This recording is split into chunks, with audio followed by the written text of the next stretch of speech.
Welcome to SportsBeat KC, the Kansas City Star's daily sports podcast. It's Friday, June 2nd, and I'm Blair Kirchhoff. We're talking Chiefs today, or rather, the Chiefs are talking to us. You'll hear from the coordinators, Dave Toub, Matt Nagy, and Steve Spagnuolo. They met with reporters and shared their thoughts about OTAs and gave us their impressions about some of the newcomers. Toub is first up. He spends much of his Q&A session talking about the new kickoff rule that will allow teams to fair catch a ball inside the 25 and get the ball at the 25. He doesn't like it. After Toub, you'll hear from Nagy about the offense and then Spagnuolo on the defense. Okay, let's get started. I was down here, so. All right. About this touchback talking about, what are your thoughts so far? I don't like it. I think Andy kind of said it all, with what he said. I totally agree with him, but it's not something we're happy about. I was on the committee that went up there and looked at all the injuries and looked at the concussion tape and everything. And we advised them that it wouldn't be something that would probably make the play safer. We didn't think, but as it's well documented now, but they passed it. Obviously there's a lot of, reasons why, because of the numbers were up and you have to do something, and I understand that. But it's the rule now and we're going to deal with it and we'll coach it up and try to turn it into an advantage for us. You mentioned just having to do something. Did you anticipate or did you offer maybe other potential alternatives when you went up there? Some things that we said was that we would help, as a united group, is try to coach it out of the game, coach the head out of the game. That's one of the things that we brought up. We didn't have a solution like a play or a new rule change that would make the play safer right now. But what we have to do is, as coaches across the board, offense, defense, and special teams, is teach players to keep their head out of the tackling, because it was the kickoff team guys. Most of the injuries, most of the concussions happened on the kickoff team. Guys coming off a block and then throwing their head in front of a returner, and they were getting concussions. So we have to do a better job coaching the head out of the game. If we do that, we'll get the numbers down to a reasonable number. Do you have any estimation just among coaches you've chatted with, if a lot of you guys went, just how significantly this will decrease the number of? We don't know. We don't know. Right now, we thought there might be more. There might be more returns. There might, just because you make a fair catch, the play's not over.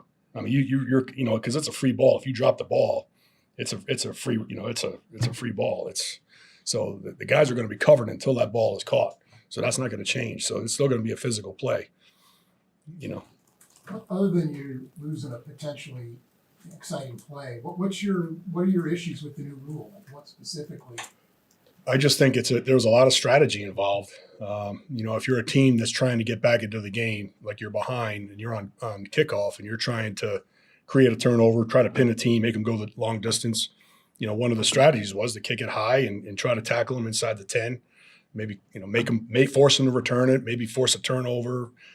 They have to maybe cause a penalty, maybe a fumble, whatever, and get the ball back, really for your offense. That was a huge strategy that's now, if you're a good kickoff team that's going to loop the ball down, they could just fair catch it and then get the ball to 25 every time and kind of take that away. So it was a big, strategic thing that was taken away from us as special teams coaches.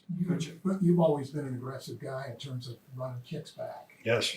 I know you're not going to give us anything specific, but are there in general, do you see you guys using that much when you're the return team? We'll use it in certain circumstances, like if we're up in a game, for instance, and and we don't want to take a shot on goal because they kick the ball to us, and it might be better for the team just to fair catch it and take it at the 25. We'll do it, but it's not something that we're going to do a lot. I'm going to tell you that. If they kick the ball to us, we're returning it. You guys know that. We want everybody on the same page. We're going to be aggressive. You can't have it both ways. Your kickoff return team, when they turn and run, they have to think that you're coming out with it every time. If they're back there looking to see if he's fair catching or not, the guy's running by him, and you have nothing. So you have to be all on the same page. It has to be one or the other. The XFL's got the interesting rule where they have the guys on the line of scrimmages moved all the way down and they kick it off. Did you guys consider that? Yeah, we did. We looked at that. We looked at tape, on the up in NFL Films in Jersey. We watched it.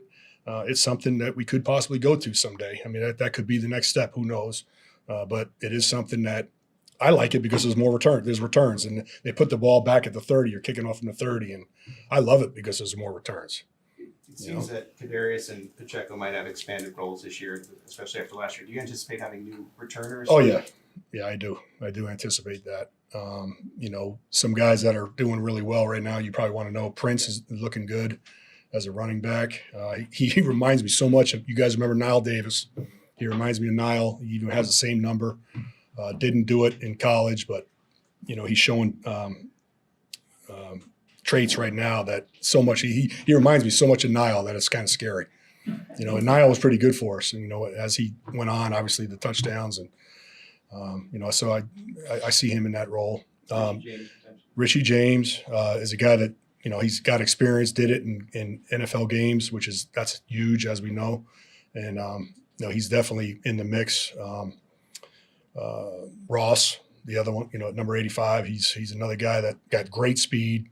Had injury problems at Cincinnati, but if he could stay healthy, he's definitely in the mix. He's probably one of our fastest players back there. And then you still got Sky and you got Amir. We have a bunch of guys that are possible guys that can do that for us. Couple more. I know you're not running things like live and tackling people. And last year, you lost some of your key special teams guys, and you had to work these new guys into it. You're going to have probably more of a group for a second year. Yeah, everything goes in cycles. Like last year, we had the cycle of young players, and they did a great job, and they got better and better as the year went on. And then obviously in the playoffs, we were reaching our peak. It took a while to get there, but we were playing good football then when we needed to. They're all back. All those guys are back, so they're going to be that much better. Now we got a new group of young players coming in. So as a group, I predict it will be better, right from the start. Anybody that you can tell that's gonna help you early?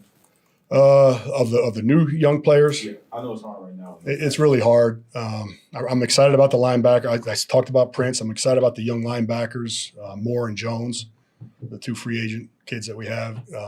I like the kids that we drafted, Connor and Jones. Yeah, both of those guys are going to help us right off the bat. And then the D lineman, the defensive end, possibly, some role play, but not so much as a 4-phase guy. But I'm excited about the young players, but really it's those last year's young players that are getting better that we're gonna, guys like Cochran and Nazi. He towards the end of the year, Nazi Johnson as a gunner, he was playing better than anybody in the league. So I'm excited about him. He'll probably be our number one gunner coming in the next year. Last two, Neil Sam, go ahead. Coach, you had some huge plays both in the AFC Championship Yeah. game on returns that set up what ended up being game-winning field goal, which was another big play. The Super Bowl, a huge return, and of course you win it on a field goal. Yeah. Can you talk about how sweet it is to play good in the biggest game? It was really sweet because of the way the year went. The way we had a tough year, throughout the year with the muffs and young players making dumb mistakes and me coming out in front of the media every week trying to tell you we're going to get better, and then a little bit of redemption, obviously, in the championship game with Sky. I mean, I felt so good for him that he was able to have two big returns for us and help us win that game. And then the punt return, obviously in the Super Bowl with Kadarius, was huge, and it was a big. It was good for the whole group. Whole room was so elated about that. And then Bucker being able to kick the game winner with his ankle, starting off at the first game with the sprained ankle, and all year long he was dealing with that. Being able to put it all together when we needed it most meant a lot.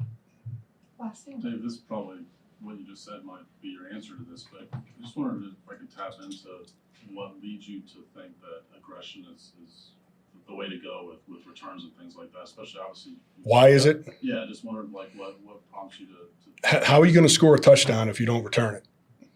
If you just take a fair catch, if they're kicking the ball to you and everybody gets their blocks and you have the ball kicked to you in a situation, you return it. You block it up and you go.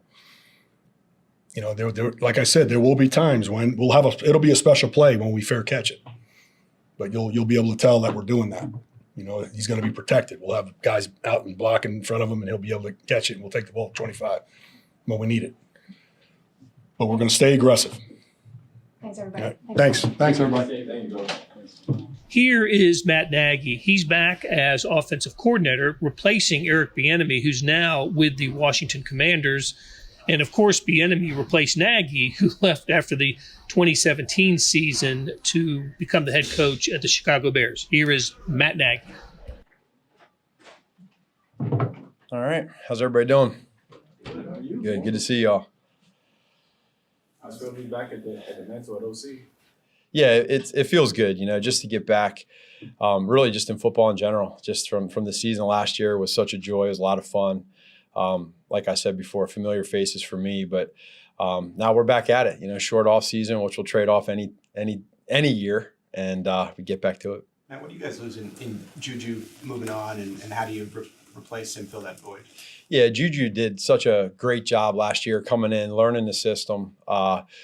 You know, in general, those new guys last year, just working through the timing element of the routes. And I think he did such a great job that you could see it click with Pat, you know, really towards the end of training camp and then taking it into the season. He had a great feel in different zones and just kind of understanding the offense. So he's also a vet, you know, he has some good experience. So we understand that and we wish him the best. But at the same point in time, we love our wide receiver room right now. The guys are competing, and it's at a point right now that is always fun when there's new guys that come in from other places or rookies, for them to learn who Pat is and the other quarterbacks and work through that cohesion that they have. But Juju, great player, and you know, but we got a lot of great guys here we like too. There's been a lot of stuff about Kadarius potentially being this top receiver for you guys.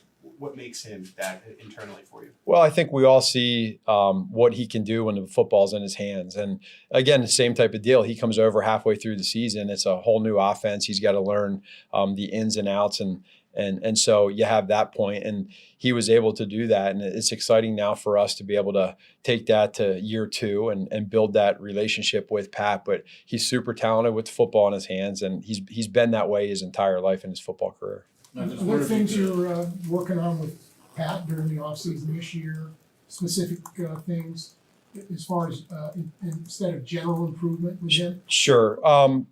Yeah, I would say that for us, you know, he does so many things really well. So you want to try to find the things that he can either improve at, or even if you can always go back to footwork and timing with any quarterback. And we try to stress that. But at the same point in time too, I think the other thing would be working with his progressions, getting to number 3 and 4 is always another thing that instead of maybe trying to force a throw here or there, which I thought he did a good job last year of making smart decisions, working to that 3rd, 4th, and sometimes that 5th progression in the play. So really in training camp, we'll really be able to focus on that with the pads.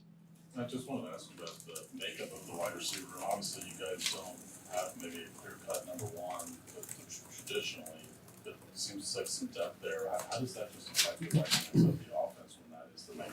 Yeah, it's competition. And I think any type of competition that you have always brings the best out of everybody. And the one thing that you see with you know, Coach Reed, Brett Veach, Patrick, and what they've done over all this time together is no matter who it is, whoever the name is, whoever the experience is, they do a great job of making it work for a lot of different reasons because of who they are. And when you have a bunch of guys that come in that are competing for different spots, and it's fun because you feel the energy every single practice. There's no one taking a day off. They're out there. And now it's just a matter of working through what we worked through last year with Juju and Quez, that timing during this time of OTAs, figuring that out with newer guys that have come in here. And that's as a coach, when you start putting in plays to try to get guys and see what they can do in certain routes, that's what it's about, that process. Matt,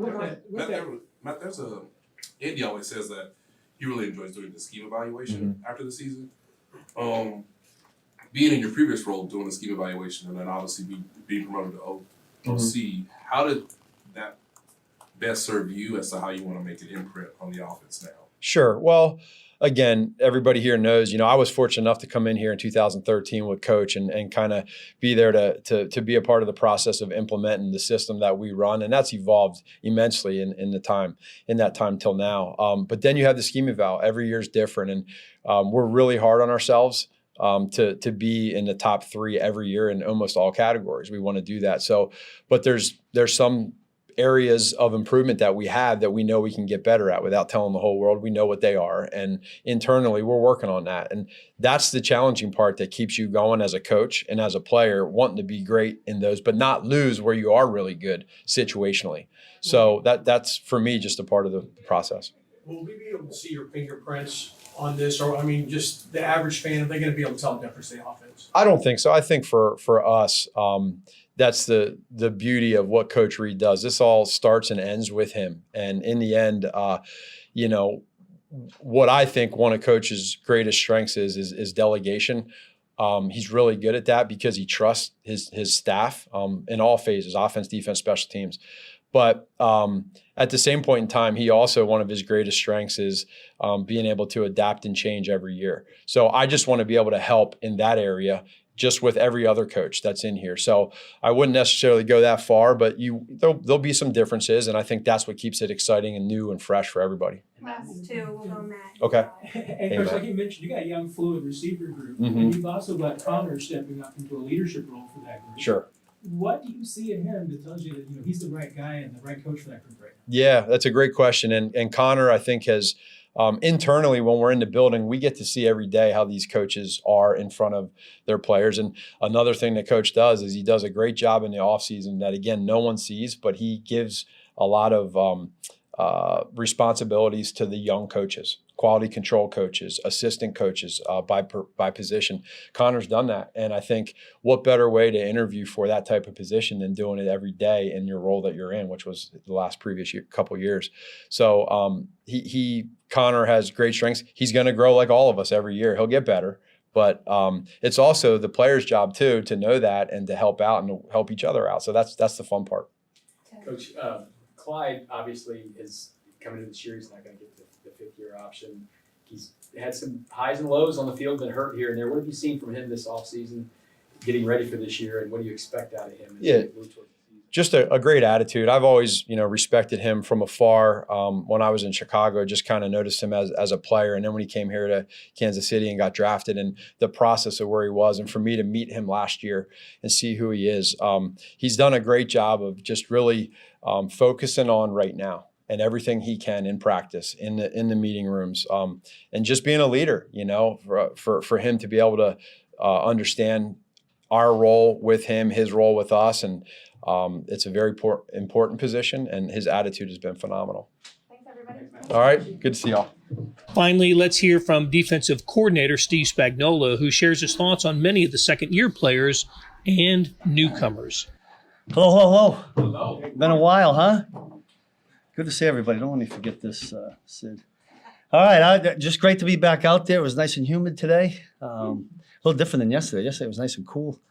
Today we got a little heat. We got a lot of work done. We've had a bunch of work done since we've last visited with you guys and gals, and happy to be back here doing it. So with that, I'll just open it up. You've got obviously a couple new faces from the defensive side, just with the draft and everything. Yep. Can you kind of give us a little bit of an overview? Rundown on all the guys? They're all young. They don't know anything right now. So obviously asking about Felix, we haven't seen a lot on him because he's been dinged up a little bit, so it's hard to tell. Listen, we've had Chamari out there. He's slowly progressing. He made a really good play today. Nick Jones, right? Nick's playing some nickel for us, fittingly. He's done some good things coming from a smaller school, Ball State, right? BJ is one. I know I'm going to miss one, but BJ Thompson. But BJ's been really impressive. He's done some good things. He's a young, raw guy. We knew that going in. He stuck out today, made a play. And who's my 5th? DeAndre. Yeah, KC. I call him KC. Great job, but just an energetic, passionate guy. Reminds me a lot of Colin Saunders, really. Same body type, and hopefully he can be the same kind of player. So that's a little bit of a wrap up on those 5 draft picks. And then we got some other younger guys out there running around. Listen, you guys have asked this before and been through it. there's a huge amount of volume thrown at them right now. Justin Reed went through it last year.